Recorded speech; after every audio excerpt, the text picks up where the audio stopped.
কুষ্টিয়ার ২৫০ শয্যা জেনারেল হাসপাতালের চিকিৎসা সেবা যেন সোনার হরিণ। এখানকার কর্মকর্তা কর্মচারীদের সিন্ডিকেটের হাতে জিম্মি রোগী ও স্বজনরা। এই হাসপাতালে টাকা দিলে মেলে চিকিৎসা, না দিলে পড়তে হয় চরম ভোগান্তিতে, হতে হয় লাঞ্ছনার শিকারও। এ যেন সরকারি হাসপাতালের আড়ালে লুটপাটের কারখানা, যেন দেখার কেউ নেই। কুষ্টিয়া থেকে নাহিদ হাসান তিতাসের রিপোর্টে বিস্তারিত।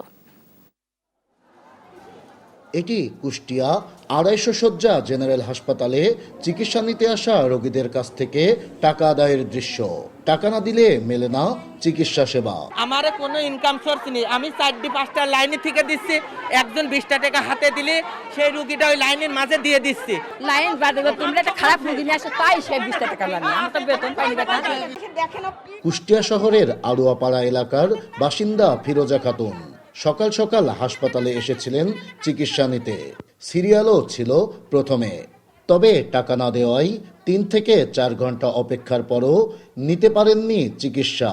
অবশেষে বাধ্য হয়ে ওয়ার্ড বয়কে ৫০ টাকা দিয়ে নিয়েছেন চিকিৎসা। আমার একটা সিরিয়াল আপনি দেখেন, আমাকে আগে ঢোকা দেন বলছেন না, তাহলে আমি যাই ৫০ টাকা দিলাম, আমার সেখানে ঢোকা দিল। ফিরোজা খাতুনের মতো এ হাসপাতালে চিকিৎসা নিতে আসা সবারই একই দশা। এখানকার কর্মকর্তা কর্মচারীদের সিন্ডিকেটের হাতে জিম্মি রোগী ও স্বজনরা।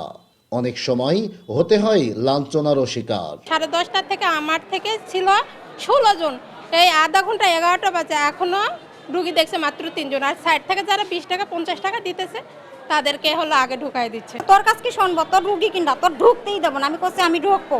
এখানে বাড়তি মানুষ এসে টাকা দিয়ে টিকিট কেটে চলে যাচ্ছে, কিন্তু আমাদের এখানে ভোগান্তি ভোগ করতে হচ্ছে। তবে যথাযথ প্রমাণ সাপেক্ষ অভিযোগ পেলে এর সাথে জড়িতদের বিরুদ্ধে ব্যবস্থা নেওয়ার আশ্বাস হাসপাতাল কর্তৃপক্ষের।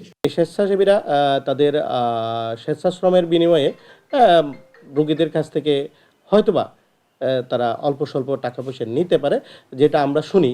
হ্যাঁ, কিন্তু এখনো পর্যন্ত আমি যোগদান করার পর থেকে বাস্তবে ডকুমেন্টারি কোনো প্রমাণ পাওয়া যায়নি। কিন্তু আমরা যদি যথোপযুক্ত যদি সাক্ষী প্রমাণ সহ অভিযোগ পাই, তাহলে আমরা সরকারি ব্যবস্থা নেব।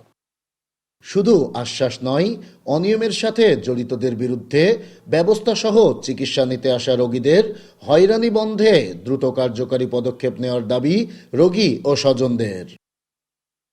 নাহিদ হাসান তিতাস, দেশ টিভি, কুষ্টিয়া।